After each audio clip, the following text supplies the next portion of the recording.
দীর্ঘ 16 মাসের অপেক্ষার পর আগামী 11ই আগস্ট অনুষ্ঠিত হতে চলেছে বার্নপুর মিড টাউন ক্লাবের 2026-28 কার্যকালের নির্বাচনকে সামনে রেখে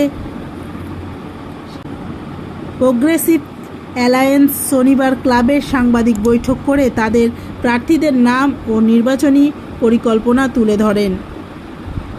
জিএস পদ প্রার্থী সন্তোষ কুমার ঝা জানান, 13টি পদে তাদের দল প্রার্থী দিয়েছে। তাদের লক্ষ্য ক্লাবের পুরনো গৌরব ফিরিয়ে এনে স্বচ্ছ, ইতিবাচক ও উন্নয়নমুখী পরিচালনা গড়ে তোলা। গত 16 মাসের বিলম্ব নিয়ে রাজনৈতিক হস্তক্ষেপের অভিযোগ তুলে সন্তোষবাবু বিরোধীদের বায়োলজ লঙ্ঘন ও আর্থিক অনিয়মের অভিযোগ অস্বীকার করেন। তবে ভবিষ্যতেও কোনো অনিয়ম প্রমাণিত হলে নিরপেক্ষ তদন্তের আশ্বাস দেন তিনি। 11ই আগস্ট সদস্যদের বিপুল ভোটে জয়ী হয়ে মিড টাউন ক্লাবকে নতুন দিশা দেওয়ার প্রত্যয় ব্যক্ত করেছে progressive alliance. Green Asansol, clean Asansol. আপনাদের শহর আসানসোলকে রাখুন সবুজ ও সতেজ। पिछले 4 सालों में यहाँ पे बहुत सारे प्रोग्राम्स होते थे, बहुत कुछ यहाँ होता था। इस क्लब के जर्नी के बारे में बताना चाहूँगा। पिछले 4 सालों में इस क्लब ने क्या जर्नी की है।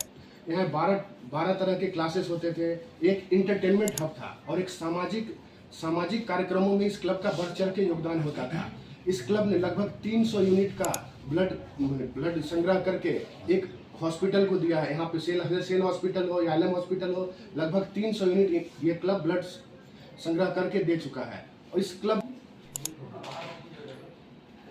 और सबसे बड़ी बात यहाँ क्लब के मेंबर्स को हम लोग सुविधा देने के लिए हम लोग इसको CSR में रजिस्ट्रेशन कराएंगे, क्योंकि आप लोग भी जानते हैं कि हर कंपनी अपने प्रॉफिट का 2% CSR में खर्च करती है।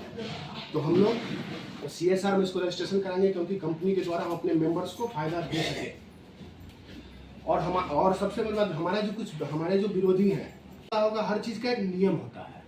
ये जो बायोलॉज उल्लंघन का आरोप लगाया जा रहा है, अगर आप बायोलॉज में कुछ नया चीज अमेंड करते हैं तो आप लोग को ही पता होगा कि हर एक रजिस्ट्रार होते हैं, उनके पास आपको अप्लाई करना पड़ता है, वहां से सर्टिफाइड होता है, फिर आपको सर्टिफाइड कॉपी मिलता है। तो जिन्होंने ये आरोप लगाया है उनसे पूछा जाए कि क्या उनके पास सर्टिफाइड कॉपी है। अगर आप बायोलॉज में नया कुछ अमेंड किए हैं तो उसका सर्टिफाइड कॉपी दिखाया जाए, वरना अनर्गल आरोप चुनाव जीतने के लिए ना लगाया जाए। दूसरा है, मैं पिछला कमेटी में आज ये कल्चरल सेक्रेटरी यहाँ पे काम किया हूँ। हम लोग पहले क्लब का साफ सफाई और एनवायरनमेंट का ध्यान रखते थे। तो यहाँ neat and clean club member के लिए हमेशा साफ सुथरा क्लब मिलता था। तो अगर हम लोग आते हैं फिर से तो उसके ऊपर ध्यान दिया जाएगा।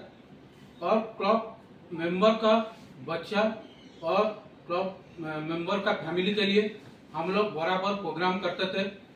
बहुत सारा एंटरटेनमेंट प्रोग्राम के साथ साथ एक्स्ट्रा करिकुलम एक्टिविटी भी होता था, उसको हम लोग और आगे बढ़ाएंगे। सब चीज़ें, मैं राजीव कुमार, मैं ट्रेजर पोस्ट के लिए इस बार खड़ा हूँ। पिछली बार मैं यहाँ पे कमेटी में था एज ए लाइब्रेरी सेक्रेटरी, और मुझे बताने में बहुत गर्व हो रहा है कि मैंने यहाँ पे फर्स्ट टाइम उस पिछले कमेटी में लाइब्रेरी का सेटअप किया था।